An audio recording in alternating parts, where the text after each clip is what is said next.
عدم وجود نمایندگی و عدم نظارت بر کنترل قیمت‌های کنسول‌ها و سخت افزارهای گیمینگ، اینترنت بی‌کیفیت، فیلترینگ و تحریم‌ها و همچنین نبود نهادهای استعدادیابی و ورزش‌های الکترونیکی در کشور و همینطور عدم حمایت از یوتیوبرها، استریمرها و ما گیمرها. توی این ویدیو قراره با هم دیگه تمامی درخواست‌ها و مشکلات ما گیمرهای ایرانی رو با هم دیگه مرور بکنیم و امیدوار باشیم که در دولت آقای مسعود پزشکیان که به تازگی رئیس جمهور شدن تا بخش زیادی از این مشکلات حل بشه. پس اگه این مشکلات در دغدغه شما هستش، حتما این ویدیو رو لایک کنید تا افراد بیشتری بتونن این ویدیو رو مشاهده بکنن. هلو everybody، حسن هستم به چنل گیمینگ من. خیلی خوش اومدید. خب اولین چیزی که بچه‌ها می‌خوایم در موردش صحبت بکنیم عدم وجود نمایندگی‌های سونی و مایکروسافت در کشور هستش. ما متاسفانه نمیتونیم بچه‌ها با خیال راحت به این نمایندگی‌ها بریم و با هزینه معقولانه خود کنسول خریداری بکنیم و از گارانتی و خدمات پس از فروشش استفاده بکنیم. در حال حاضر تمامی کنسول‌ها بچه‌ها از طریق قاچاق وارد کشور میشن و به خاطر همین هم که به صورت قاچاق دارن این کنسول‌ها وارد میشن، دست کلی آدم و دلال و فروشنده و اینا در میون هستش که همه اینا روی قیمت کنسول تاثیر میذاره و باعث میشه که کنسول‌ها رو به هر قیمتی که دلشون خواست پرداخت کنن و کنسول‌ها متأسفانه وقتی می‌خرید شما هیچ گونه گارانتی ندارن. اگر هم از فروشنده می‌خرید و براتون گارانتی میکنه کنسول رو، اونا با شرکت‌های بیمه خاصی طرف قرارداد هستن که بابت اون گارانتی که به شما میدن، حالا میخواد چند روزه باشه یا یک ماه یا چند ماه یا یک ساله، از شما بابت اون گارانتی مبلغ بیشتری رو دریافت میکنن و اینا مشکلاتی هستش که بچه‌ها به دلیل عدم وجود نمایندگی پلی استیشن و ایکس باکس در کشور ما باشون دست و پنجه نرم بکنیم و کلا تجهیزات گیمی که می‌خوایم بخریم نمایندگی در درون ایران وجود نداره براشون. هزینه بالای این کنسول‌ها و تجهیزات و همینطور وارد شدن این کنسول‌ها به صورت قاچاق هم بستری فراهم کرده که دلالای زیادی بچه‌ها پاشون به عرصه باز بشه و سودهای کلانی بکنن و ما هم چاره‌ای نداریم که این کنسول‌ها رو به قیمت خیلی بالاتر از حد معمول خریداری بکنیم، چون نمایندگی خاصی وجود نداره و دستمون جای بند نیست که بخوایم بریم این کنسول‌ها رو خریداری کنیم. متأسفانه هیچ گونه نظارت و کنترلی هم بر این قیمت‌ها صورت نمیگیره توسط هیچ ارگانی و کسی که اون کالا رو وارد کرده به هر قیمتی که دوست داشته باشه میتونه کنسول رو بفروشه و گیمرهای بیچاره داخلی هم چاره جز خریدارش ندارن. اونم توی وضعیت بد اقتصادی که شاید شما کلی سال یا کلی وقت زمان بذارید اون پول رو جمع کنید با هزار زحمت و بدبختی و در آخر هم شاید پولتون نرسه که کنسول مورد علاقتون رو بخرید. شاید شما طرفدار پلی استیشن 5 باشید اما به دلیل پول کمی که دارید مجبور بشید برید کنسول سری اس بخرید یا برعکس خلاصه برید کنسول‌های نسل 8 بخرید. به نظرم این یکی از مهمترین مشکلات ما گیمر هاست که اگه نظارت روش کنترل بگیره و حداقل بتونن کنسول ها رو به طریق قانونی و از طریق نمایندگی وارد بکنن، خیلی به نفع ما گیمر هاست، چون میتونیم با هزینه واقعی اون کنسول بدون هیچ دستی و دخالت اضافی کنسول ها رو خریداری کنیم. البته در مورد کنسول های ایکس باکس که به دلیل تحریم بودن ما توسط آمریکا و مایکروسافت این قضیه خیلی دور از ذهنه که نمایندگی مایکروسافت توی ایران وجود داشته باشن و ما بتونیم به صورت ایمن بریم ازشون کنسول های ایکس باکس رو خریداری بکنیم. اما خب اینطور که در دولت آقای پزشکیان مطرح کردن و وعده دادن، قرار شده که به مذاکره بپردازن و امیدواریم در آینده حالا نه چندان دور بتونیم همچین چیزی رو شاهد باشیم که نمایندگی‌های مختلف، حالا خارج از بحث گیمینگ، نمایندگی‌های مختلف شرکت‌های خارجی توی ایران بیان و خیلی بچه‌ها این موضوع خیلی خوبیه و اتفاق خوبیه اگه بیفته و خیلی به ما گیمرها مخصوصا کمک میکنه. خب حالا فرض کنید که شما با هر قیمت و دردسری که بود کنسول رو بالاخره خریداری کردین و بازار شوق و ذوق میان که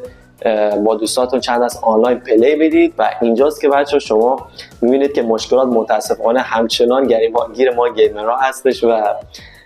دست از سرمون بر نمی‌دارن به دلیل اینترنت بی‌کیفیت، سرعت دانلود پایین، پینگ بالا، اختلالات شبکه‌ای و پکت لاس. اینا تمامی مشکلاتی هستن که بچه‌ها در تجربه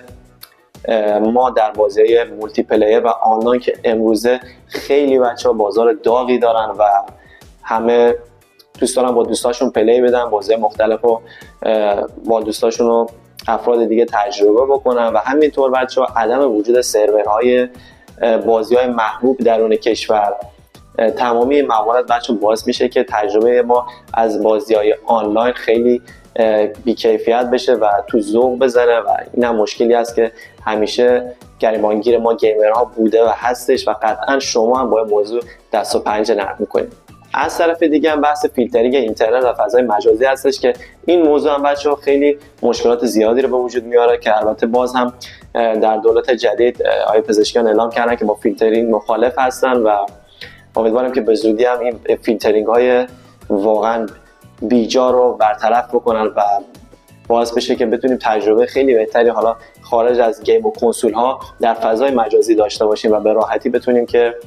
به نیازهایی که داریم برسیم و برطرفشون کنیم. مسئله بعدی که بچه‌ها بخوام بهش بپردازم مسئله تحریم‌ها هستش بچه‌ها و همونطور که خبر دارین تعدادی از بازی‌ها برنامه‌ها هستن که از طریق خود سازنده‌های اون بازی‌ها و برنامه‌ها کاربران ایرانی رو محدود یا تحریم کردن که تعدادشون هم کم نیست. بازی‌های مثل فورتنایت، پابجی و کال آف موبایل اجازه دانلود بچه‌ها از گوگل پلی رو برای ایرانیان وجود نداره و محدودش کردن، تحریممون کردن و همینطور برنامه محبوبی مثل توییچ و تیک تاک و اسپاتیفای. در مورد کنسول‌های ایکس باکس هم بچه‌ها نکته‌ای که هستش ما از طرف خود مایکروسافت و آمریکا تحریم هستیم و نمیتونیم به راحتی به سرورهای ایکس باکس وصل بشیم به صورت مستقیم و باید از DNS ها و تحریم شکن ها استفاده بکنیم. این موضوع بچه‌ها توی تجربه بازی آنلاین هم خیلی تاثیر داره که من یه ویدیو در این مورد ساختم، ویدیو آموزشی ساختم که چجوری مشکلات اینترنتی ایکس باکس رو برطرف بکنیم و کلی DNS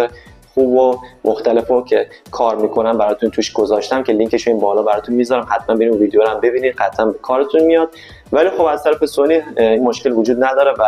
تحریم نیستیم، ولی خب برای آنلاین پلی دادن با کنسول سونی هم بچه‌ها شما نیاز به DNS ها دارین که توی این ویدیویی که گفتم براتون میذارم قطعا به کارتون میاد DNS هایی که گذاشتم. در مورد تحریم ها هم باز آقای پزشکیان وعده دادن که به مذاکره میپردازن و از حق مردم ایران دفاع میکنن. امیدوارم که وعدهشون بتونن عمل بکنن و توی آینده نه چندان دور تمامی مشکلات بشه برطرف بشه. دوستان مسئله رموخ بعدی که میخوام بهتون بگم بچه‌ها که مطمئنم دغدغه تک تک شما هم هستش، عدم پشتیبانی از زبان فارسی توی گیم‌های مختلف هستش بچه‌ها. 95% گیم‌هایی که تا الان منتشر شدن به بالا بچه‌ها از زبان فارسی هیچ گونه پشتیبانی نمی‌کنن جز همین چند تا گیم‌هایی که اخیراً اومد مثل پرنس اف پرشیا لاست کراون که کلا بازیش هم دوبله فارسی داشت هم زیرنویس فارسی داشت و یه بازی ترسناکی هم به نام الون این دارک که از منو و از زبان فارسی زیرنویس فارسی پشتیبانی می‌کرد. بجز این تعداد بازی‌های اندک و یه سری بازی اندکی دیگه بچه‌ها هیچ گونه از این بازی‌هایی که منتشر میشه از زبان فارسی پشتیبانی نمی‌کنه، با اینکه جامعه گیمرهای ایرانی بچه‌ها خیلی بزرگ هستش، اما متاسفانه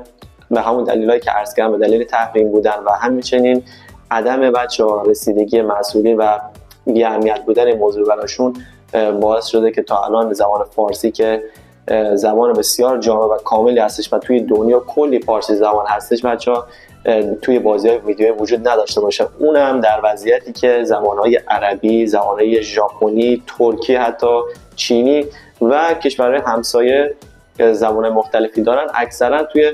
80-90% بازی همیشه حضور دارن، مخصوصا زبان عربی، اما خب زبان فارسی متاسفانه همیشه مظلوم واقع شده و اینم دردسریه برای ما گیمرهای ایرانی که نمیتونیم با تمام جزئیات اون بازی که بازی میکنیم و قشنگ متوجه بشیم داستانش و از زبان فارسی اون بازی لذت ببریم. امیدوارم که در مورد این مسئله هم فکری بشه، حداقل جهت حفظ و نگهداری زبان فارسی هم که شده در جوامع بین‌المللی به این موضوع بپردازن مسئولین و براشون اهمیت داشته باشه و ما گیمران هم با این موضوع خیلی خوشحال کنه. و مسئله آخری که میخوام بهش بپردازم بچه‌ها عدم وجود نهادها و ارگان‌های خاصی هستش که استعدادیابی بکنن در سطح کشور از بین گیمرها تا بتونن این گیمرها رو برای تیم‌های باشگاهی و ملی انتخاب بکنن در رشته‌های مختلف ورزش‌های الکترونیک که بچه‌ها پتانسیل خیلی بالایی داره جامعه گیم ایران. مثلا نمونهش حسن پاجانی که قهرمان رشته PS هستش چند سال بچه‌ها و اگر ما بتونیم زیرساخت‌های خوبی رو توی کشور فراهم بکنیم برای این مسئله میتونیم که استعدادهای خیلی خوبی رو بچه شکوفا بکنیم و به نظرم حداقل باید همچین چیزی وجود داشته باشه مثل لیگ فوتبال، مثل لیگ والیبال و لیگ‌های دیگه، ورزش‌های دیگه که توی کشور جریان داره. لیگ ورزش‌های الکترونیک هم همیشه به صورت دائم وجود داشته باشه هر سال و تورنمنت‌های مختلفی توی سطح کشور و همچنین بین‌المللی برگزار بشه. خدا رو شکر بچه‌ها الان وضعیت خیلی بهتر شده و روی موضوع دارن بیشتر کار میکنن، اما نیازه که هنوز از این موضوع بیشتر حمایت بشه و زیرساخت‌های کافی توی کشور وجود داشته باشه و شاهد این باشیم که هر ساله لیگ‌های مختلف مخصوصا رشته‌های ای فوتبال یا فیفا و رشته‌های ورزشی دیگه الکترونیکی برگزار بشه و بتونیم استعدادهای خیلی خوبی رو شکوفا بکنیم. به تازگی هم بچه‌ها تیم بانوان بازی کانتر استرایک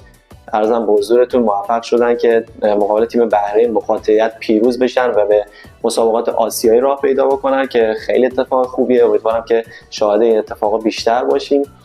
و این مسئله رو باید جدی بگیریم که اگه بتونیم مسئله رو جا بندازیم و فرهنگ سازی بکنیم و همچین نهادهای بیان و کار دست بگیرن لیگ برتر راه بندازن توی کشور در مورد ورزش‌های الکترونیک، خیلی بچه‌های موضوع بهمون میتونه کمک بکنه و به نظرم موضوع بسیار مهمیه. و در آخر هم باید بگم که امیدوارم که در دولت آقای پزشکیان این مشکلات تا حد زیادی حل بشه و ما بتونیم به خیال راحت به راحتی بچه‌ها از گیم زدن این تفریح سالم مهیج لذت ببریم و دیگه عذاب نکشیم موقع گیم زدن. امیدوارم که این نیازهامون به صورت نیازهایی هستش که بچه‌ها واقعا ابتدایی هستش و حق هر به نظرم جامعه گیمینگ هستش و شاهد حمایت بیشتر از یوتیوبرها، استریمرها و همچنین گیمرهای وطنی باشید. خیلی خوشحالم دوستان که تا آخر این ویدیو با من همراه بودین. اگه با حرفایی که زدم شما موافق هستین و دغدغه شما هم هستش، خوشحال میشم که این ویدیو رو لایک بکنید و باعث بشه که افراد بیشتر این ویدیو رو ببینن و از من هم حمایت کرده باشین. اگرم موردی رو من جا انداختم بچه‌ها حتما توی بخش کامنت ها بهم بگین تا از دغدغه‌های شما هم ما باخبر بشیم که چه مشکلاتی با کنسول ها و کلا گیم زدن توی شرایط فعلی ایران دارین و امیدوارم ویدیو براتون مفید بوده باشه دوستان. تا یه ویدیو دیگه بچه‌ها پیس.